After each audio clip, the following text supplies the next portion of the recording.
السلام علیکم۔ مرکز شفا میں خوش آمدید۔ ویسے تو جنات روئے زمین پر ہر جگہ موجود ہیں، لیکن کچھ ایسی صورتحال بھی ہیں جن سے انسان اس مخلوق کا شکار خود ہوتے ہیں۔ 3 چیزیں جنات کو آنے کا راستہ دیتی ہیں: خواہشات، غفلت اور غصہ۔ خواہشات: جنات اور شیطان انسان پر خواہشات کے ذریعے قابو پا لیتے ہیں۔ جب انسان اللہ کی اطاعت چھوڑ کر اپنی خواہش کی تکمیل کرتا ہے تو جن اور شیطان انسان پر قابو پاتے ہیں۔ مثلاً صبح کے وقت آپ نماز کے لیے نہیں اٹھتے بلکہ سوئے رہتے ہیں کیونکہ سونے کی خواہش ہے۔ آپ کو پرواہ نہیں ہوتی کہ الارم بج گیا، سب اٹھ گئے ہیں، اور اس وقت سوئے رہنے کا نتیجہ یہ ہوتا ہے کہ شیطان اس شخص کے کان میں پیشاب کرتا ہے، اور جب رات کو انسان سوتا ہے تو وہ شیطان انسان کی گردن پر 3 گرہیں لگا دیتا ہے۔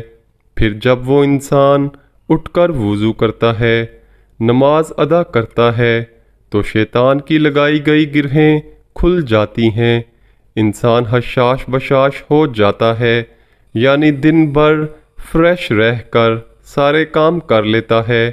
حضرت آدم علیہ السلام اور حضرت حوا علیہ السلام کو شیطان نے کیسے بہکایا؟ شیطان نے انہیں خواہشات میں ڈال کر بہکایا۔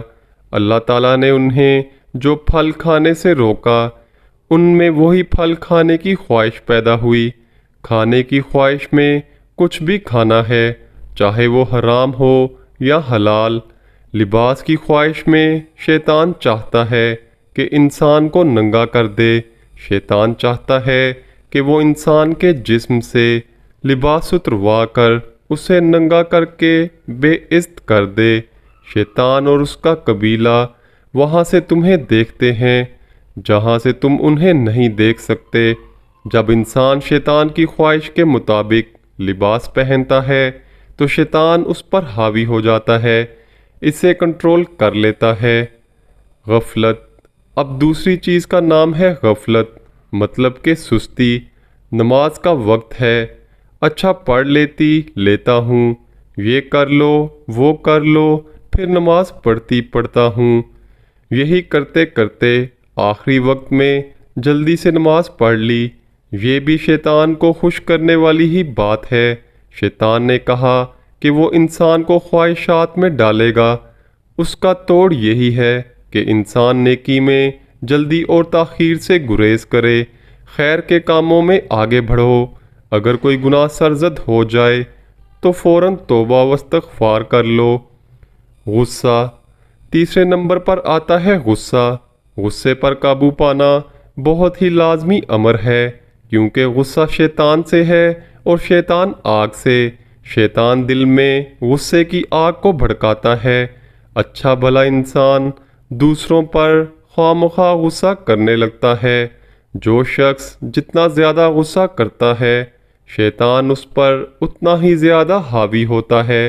جب انسان کو غصہ آتا ہے تو شیطان اس انسان میں داخل ہو جاتا ہے اور پھر وہ اپنی مرضی کرتا ہے اور وہ اس انسان کے تعلقات کو خراب کراتا ہے، ایسے الٹے کام کرواتا ہے۔ جتنی بھی طلاقیں ہوتی ہیں غصے سے ہوتی ہیں۔ ہر تعلق غصے کی وجہ سے دم توڑ دیتا ہے اور انسان اپنے آپ کو نعمتوں سے محروم کر لیتا ہے۔ انسان خود ہی اپنے آپ کے خلاف دشمنی کر لیتا ہے۔ اس لیے غصے کو کنٹرول کرنا بہت ضروری ہے۔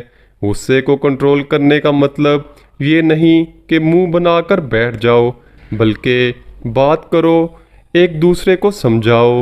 اکثر میاں بیوی بھی یہی کرتے ہیں، غصے میں منہ بنا لیتے ہیں، ڈھنگ سے بات نہیں کرتے اور تعلقات خراب کر لیتے ہیں۔ یہ سب شیطان کی چال بازیاں ہیں۔ کوئی بھی چیز جب حد سے زیادہ ہوتی ہے تو شیطان اس میں آنے لگتا ہے، پھر شیطان اسے باتوں میں الجھائے رکھتا ہے، کیونکہ شیطان انسان کا دشمن ہے۔ ناظرین، امید ہے کہ آج کی پروگرام میں دی گئی معلومات سے آپ فائدہ حاصل کریں گے اور کوشش کریں گے کہ ان 3 چیزوں سے بچیں۔ برائے مہربانی اس معلومات کو دوسرے لوگوں تک بھی پہنچائیں تاکہ ان کا فائدہ بھی ہو سکے۔ میں اجازت چاہتا ہوں۔ اللہ حافظ۔